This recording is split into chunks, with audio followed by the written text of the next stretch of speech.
Hi, I'm Neil van Niekerk, and we're in the studio today, and specifically what I want to do today is compare the output of the new Profoto B10 against the B1 and against the B2. So I saw a claim online, somebody made a video where they said that the Profoto B10 is only a third of a stop less powerful than the B1, and I'm not convinced. I believe in science and math. And the B1, the big guy, is 500 watts per second. The B2, 250 watts per second. That should be one stop less. The B10 is also rated as 250 watts per second, a stop less than the B1. So I'm not convinced that this thing is only a third of a stop under the B1. If that is true, that changes everything. So what I'm going to do is fire each flash individually. I've got a chair in the background. I'm going to sit in the chair with a handheld meter. I'm going to read out the output. But that might be misleading because depending on how the light is spread, you might get a bigger spread and more powerful light might read less powerful than the other flash depending on how it's spread. So there's a variable there. So what I want to do then is bounce each flash individually in this big 7-foot parabolic umbrella, contain all the light in that, and then with a handheld meter how much light I'm receiving in the back. And that'll give us a much truer sense of how powerful the B10 is in relation to the other two flashes. This is going to be interesting. For the first part of the test, I'm going to fire each flash individually, bare flash directly at me about 10 feet away, and meter at 100 ISO what the output of the flash is. I'm using a trusty old Minolta Flash Meter 3. I'm going to fire the camera, which will then trip the flash with a little Nikon WRT10 remote control, boom. And I'm going to switch any of the flashes on or off at will with a spare Profoto Air remote in my hand. Let's start with the B2. I'm going to switch it on, and the B2 measures at this distance at 100 ISO exactly f8.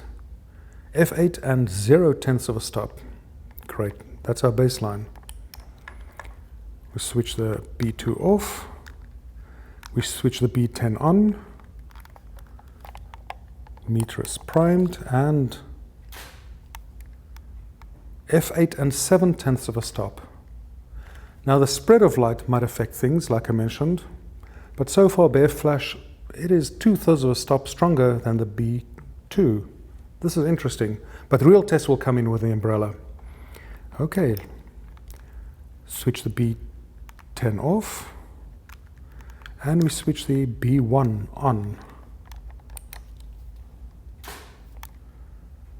f8 and 0.9 of a stop, so nearly f11.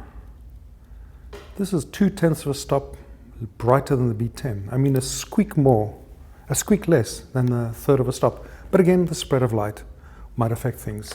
The real test will come in the next sequence where we use a big umbrella to contain the light and measure the actual output of each flash and equalize the output of each one with the umbrella. Let's see what happens. Okay, this is where the real test is going to come in. We equalize the output of each flash by bouncing it into the umbrella. It's going to contain all the light, and whatever is reflected, I'm going to meter that, and that'll be the real test of how powerful the B10 is in comparison to the B1 and the B2. Let's check it out. Now for what I believe will be the truer test of how powerful the flashes are in relation to one another. Bouncing them into umbrella, containing all the light. So again, let's start off with the B2. Let's see what the B2 does. A little clumsy here with a pen and paper and a remote and a flash meter. However, the B2 measures at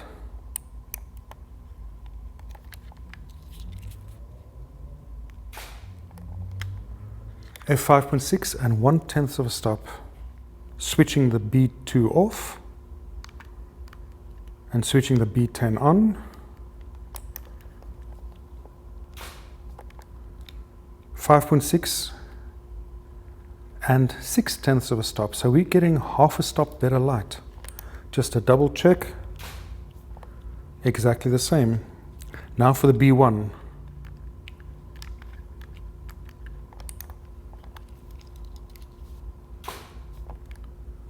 f8 and 1/10 of a stop.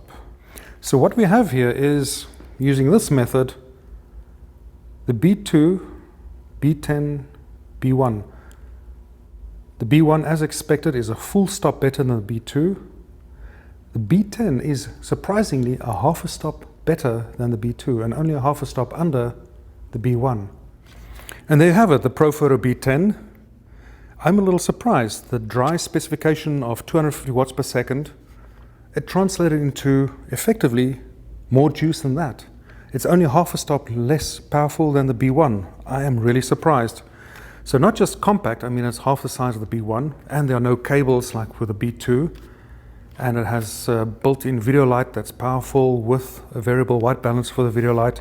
All of that in a really tiny, compact little size. The battery, also you can slip this in your pocket. This battery is rated for 400 full pops, and it's powerful. Profoto, you did good. I'm impressed.